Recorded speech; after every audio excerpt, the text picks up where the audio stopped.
Scaloni কিভাবে ভাঙা আর্জেন্টিনাকে বিশ্বের সবচেয়ে ভয়ঙ্কর দলে পরিণত করলেন।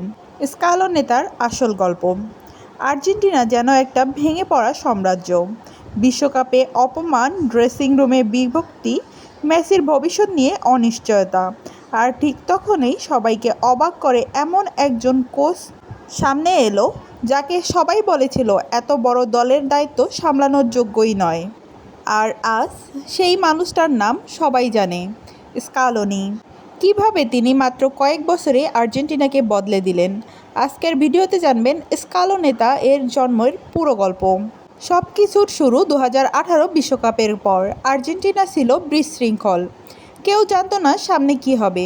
সাবেক কোচ চলে গেলেন, মেসি জাতীয় দল থেকে দূরে সরে গেলেন, সমর্থকেরা আশা ছেড়ে দিয়েছিলেন।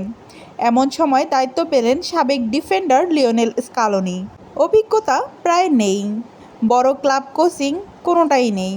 তাই শুরুতেই সমালোচনা ছিল তুঙ্গে। অনেকে বলেছিলেন এই সিদ্ধান্ত আর্জেন্টিনাকে আরও ধ্বংস করবে।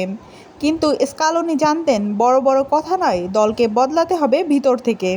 স্কালোনির নেওয়া প্রথম সবচেয়ে বড় সিদ্ধান্ত হলো মেসিকে ফিরিয়ে আনা। স্কালোনি বুঝেছিলেন মেসি শুধু একজন ফুটবলার নন, তিনি পুরো দেশের আশা। কিন্তু আগের আর্জেন্টিনা একটা ভুল করত, সব দায়িত্ব শুধু মেসির কাঁধেই তুলে দিত। স্কালোনি সেই ভুল ভাঙলেন। তিনি এমন একটি দল বানালেন যেখানে সবাই দৌড়াবে, সবাই লড়বে এবং সবাই রক্ষণ করবে, আর মেসি খেলবেন নিজের সেরা ফুটবল। এটাই ছিল প্রথম বিপ্লব। বড় তারকা নয়, বড় পরিবার। স্কালোনি কখনো শুধু নাম দেখে খেলোয়াড় বাছেননি, তিনি খুঁজেছেন কে দলের জন্য প্রাণ দিতে পারবে। এই কারণে দলে জায়গা পেলেন এমন অনেক খেলোয়াড় যারা তখন বিশ্বতারকা ছিলেন না, কিন্তু মাঠে তারা সবাই একে অপরের জন্য লড়তেন। ডি পল, ম্যাকঅ্যালিস্টার, অ্যাঞ্জো, আলভারেজ, মার্টিনেজ সবাই মিলে গড়ে তুললেন এক অদম্য ইউনিট। ড্রেসিং রুমে অহংকারের জায়গা ছিল না, ছিল শুধু একটাই কথা, দল সবার আগে। স্কালোনির গোপন অস্ত্র। আগে আর্জেন্টিনা ছিল অনেকটাই একশোকে বাঁধা, কিন্তু স্কালোনি তিনি প্রতিপক্ষ অনুযায়ী কৌশল বদলাতেন।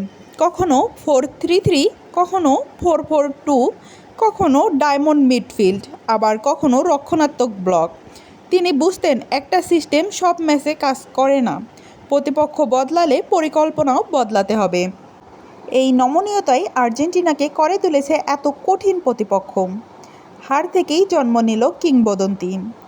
কোপা আমেরিকা বিশ্বকাপ কোনো পথেই সহজ ছিল না। কঠিন ম্যাচ এসেছে, চাপ এসেছে, সমালোচনাও এসেছে, কিন্তু স্কালোনি কখনো আতঙ্কিত হননি। তিনি খেলোয়াড়দের বলতেন ভুল হতে পারে, কিন্তু আত্মবিশ্বাস হারাবে না। এই মানসিক শক্তি পরে বড় ম্যাচে পার্থক্য করে দেয়।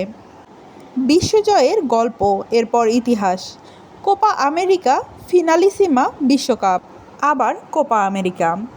যে দলকে কয়েক বছর আগে সবাই শেষ বলে দিয়েছিল, সেই দলই হয়ে গেল বিশ্বের সবচেয়ে ভয়ঙ্কর দলগুলোর একটি।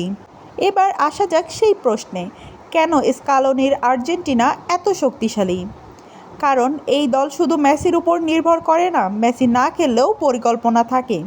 সবাই জানে নিজের ভূমিকা, সবাই জানে কখন প্রেস করতে হবে, কখন বল ধরে রাখতে হবে, কখন আক্রমণ করতে হবে। এটাই আধুনিক ফুটবল, এটাই স্কালোনির দর্শন। আজ যখন সবাই স্কালোনেতা বলে, চিৎকার করে, তখন মনে রাখা দরকার এটা একদিনেই তৈরি হয়নি।